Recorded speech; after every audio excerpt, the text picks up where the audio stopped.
The first alumnus I'd like to introduce is Russ Merris, class of '64. And Russ is being recognized for outstanding contributions to society through his academic innovation and leadership, which have had a positive impact on students from elementary school all the way through graduate school.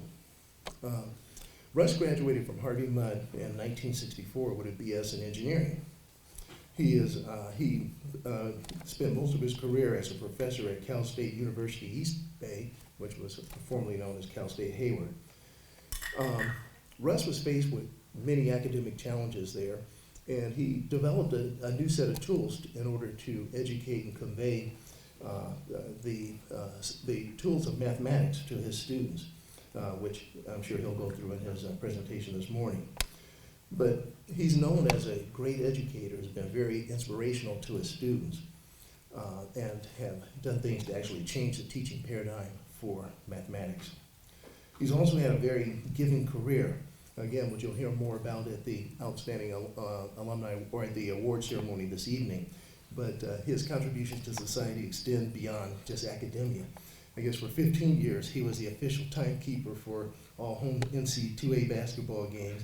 And he's also been a judge at the annual Hayward High School Science Fair.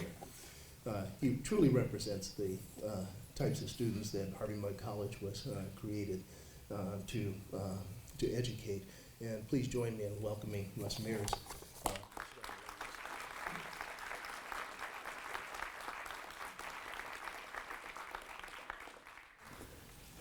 Thank you, Jerome, and thank you all for coming on such a nice, warm day in Clement.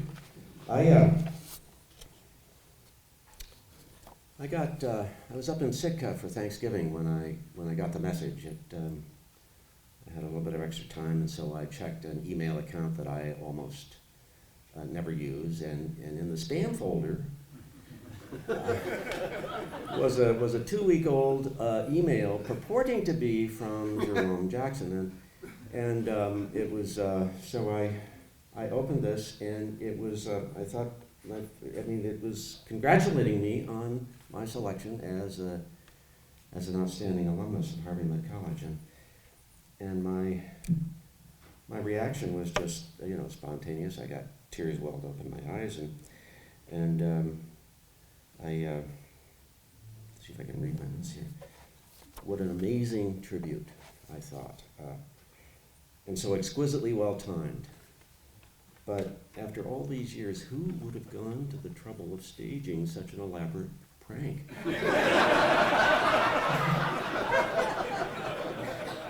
This was so Harvey Mudd.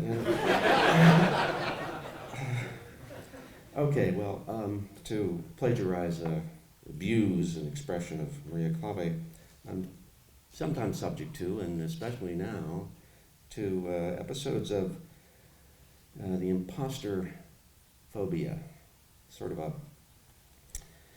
fear of being found out and thrown out, and so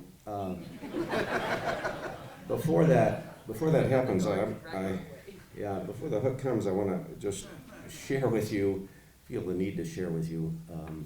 We're all friends here, right? This is another mental health issue. The plague of accountability. It's a plague that educators are exposed to on a monthly basis. Just in the last month, Silicon Valley magnate David Welch filed suit in LA County Superior Court to abolish teacher tenure in California. Washington State lost its No Child Left Behind waiver for refusing to link teacher evaluation to student performance on standardized test scores. And Arnie Duncan announced that the Obama administration would rate teacher education programs to make them more accountable. Holding other people accountable is something that is, I suppose, as American as George W. Bush. Not even the elite colleges are immune from this plague. In my day, the conventional wisdom was that if it isn't broken, don't fix it. But now that whole thing has been turned on its head, College accreditation teams uniformly demand colleges, faculties, administrations to prove that it isn't broken. I came to campus this morning by way of Honnold Gate, dropped off Karen down there at the Scripps Convocation, and read off on the gateway a phrase that most of you are familiar with. The paramount obligation of a college is to develop in its students the ability to live confidently, courageously, and hopefully. And I'm not sure how you exactly discover that success or failure on standardized tests. I don't know about you, but Harvey Mudd prepared me not just for an entry-level job, but for a career, in fact, for a life. How do you assess that?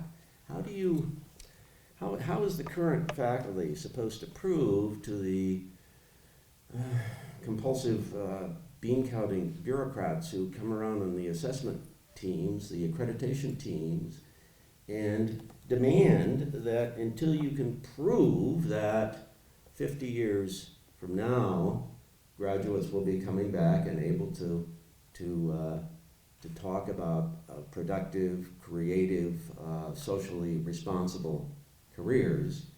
I don't know. I sometimes wonder if I'm the only one who remembers the advice of old Albert Einstein. Not everything that counts can be counted, and not everything that can be counted counts. Well, that's it. Thanks for sharing the rantics of a relic of another age, and I'll take my seat.